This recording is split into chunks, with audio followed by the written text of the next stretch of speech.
দল মওদুদী সাহেব যেই দলের লিডার ছিল, আমি একজনকে প্রশ্ন করলাম, তাদের গ্রন্থ বইয়ের ভিতরে একটা বাক্য লেখা আছে, সাহাবা ইকরামকে সত্যের মাপকাঠি আমরা মানি না। ভাই, আমার কথাটা আপনি নোট করে রাখবেন।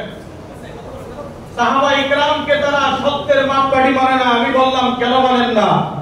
তারা বলে কোরআনকে সত্যের মাপকাঠি মানবো, রাসূলকে সত্যের মাপকাঠি মানবো।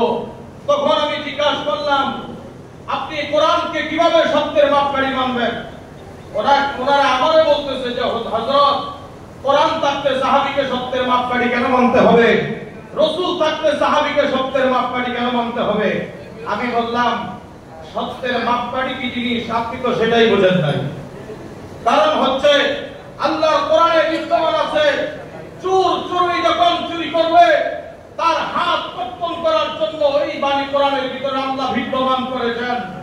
এখন প্রশ্ন হলো, সত্যের মাপকাঠি সাহাবায়ে কেরামের যুগে যারা চুরি করেছে, কোরআনের আইন প্রতিষ্ঠিত হওয়ার পরে একজন সাহাবীর হাত কি পুরা কাটা যাবে নাকি শুধু একটা আঙ্গুল